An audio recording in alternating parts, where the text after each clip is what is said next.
Hello and welcome back to the plot.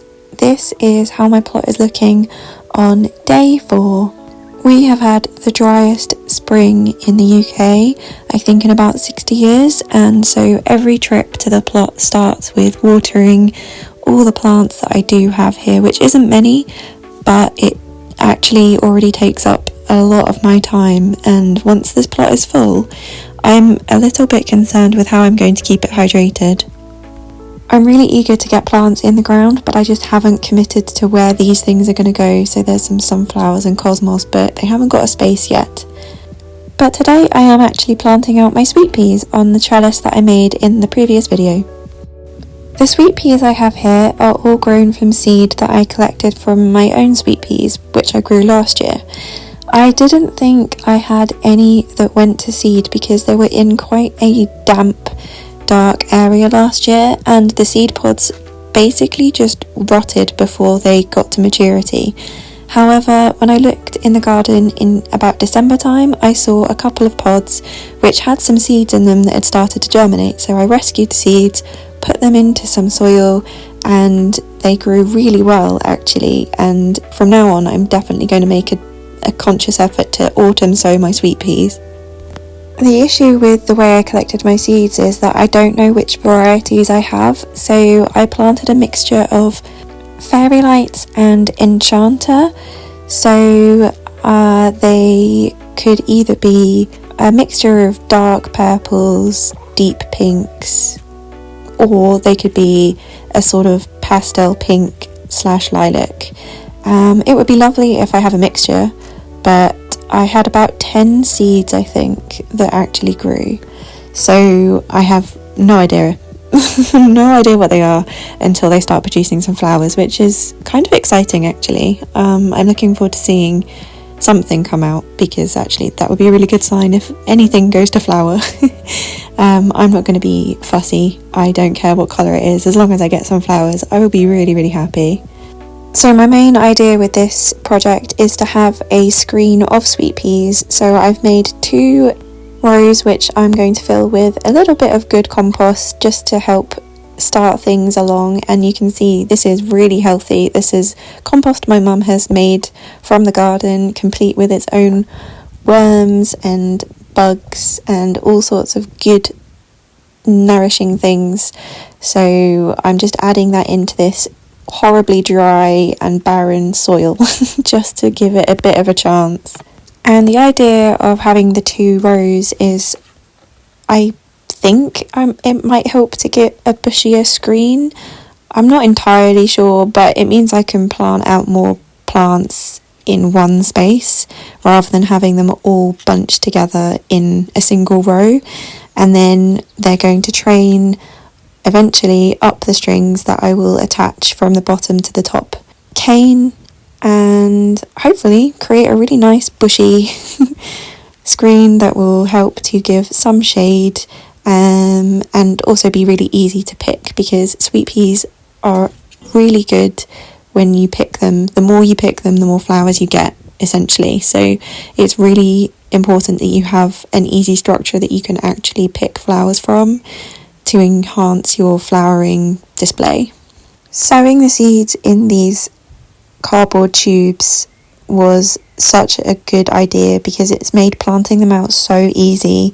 They get quite long roots, so a tube is perfect, and you just have to literally put it in the ground. You don't have to take them out, you can just plop them in. So it's just a toilet roll tube wrapped in newspaper, and then filled with some compost. So it's all biodegradable, it's absolutely perfect for seedlings, and I will be using this method for things like beans as well. Definitely was a lot easier planting them out than the ones which I just sowed in pots and then had to sort of separate myself, because it was really hard to keep the integrity of the soil around the roots. It was a very fiddly job. So definitely recommend sowing sweet peas in tubes. When planning my planting, I realised I had forgotten that the plants were actually in pots and therefore were higher than they would have been when I planted them out. So I had to significantly reduce the height of the bottom cane because none of the plants were tall enough to possibly reach. So I've moved that down, and this is how they are looking. They are in desperate need of a water, but they're not too bad.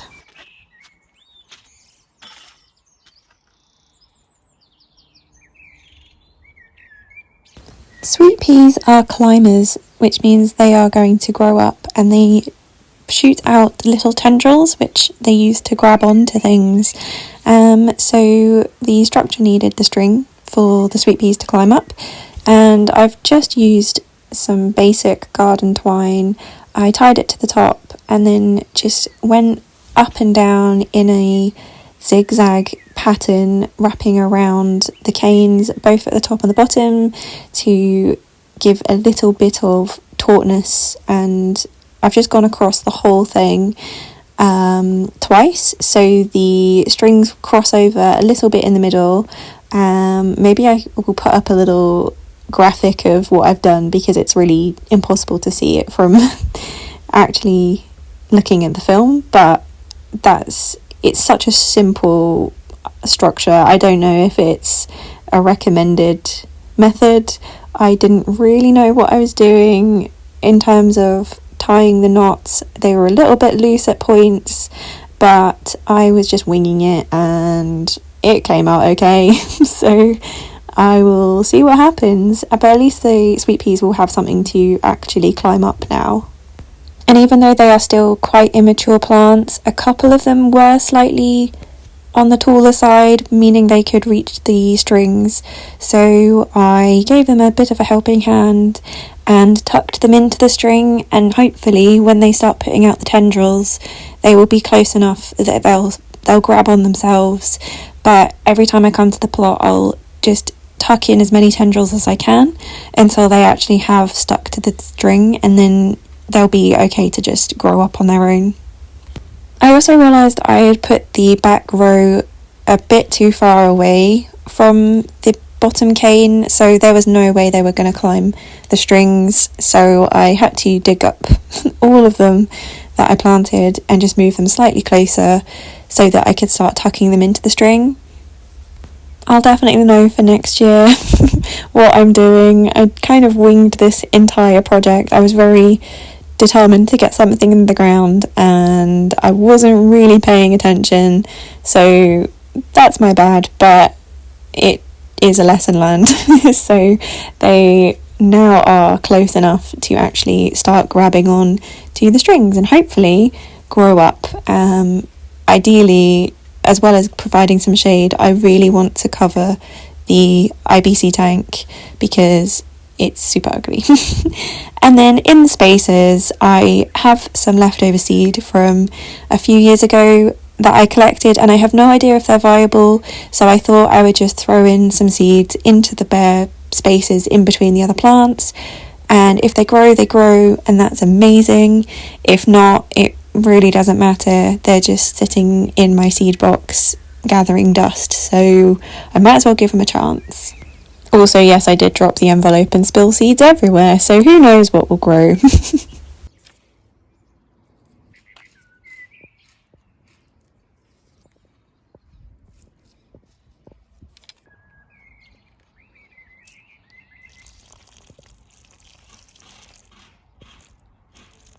With every planting, it is essential that you give a really good water. When you sow seeds, pot something on or plant something out. The soil here is completely aquaphobic, which means the water is just running off. It's bone dry. It's going to be a really, really hard year to garden, and I'm quite daunted about the fact that I have a whole allotment in the driest year in decades. So getting moisture into this ground is going to be my biggest challenge, I think. I will be absolutely stunned if I keep anything alive this summer.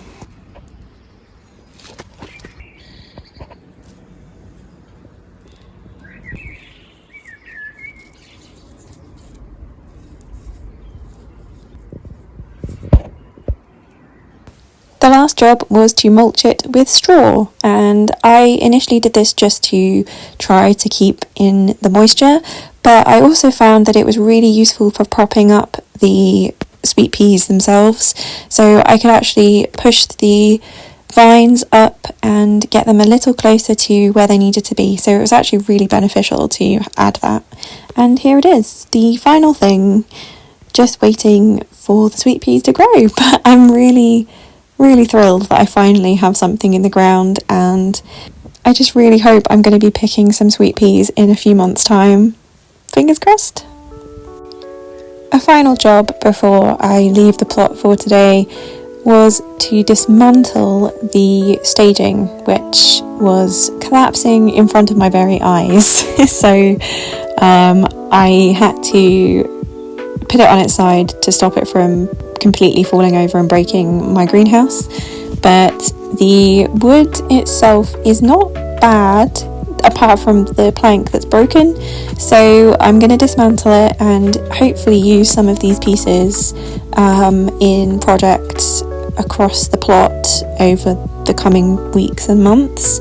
And it was pretty straightforward, they were just screwed in, so all I had to do was unscrew the legs. It wasn't very taxing, but getting it apart was really satisfying because it freed up so much space, and there's really not much space in this greenhouse, so any space I can get is very much appreciated.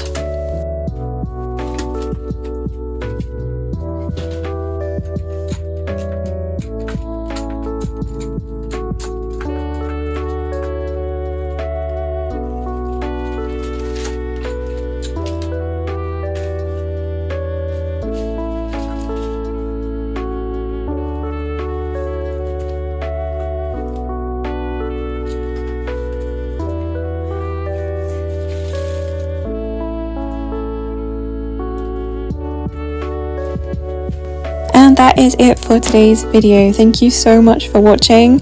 I hope you don't mind the majority of voiceover. I was really ill this day and just didn't have it in me to properly film, but I will continue in the next video, and I will see you then. Bye!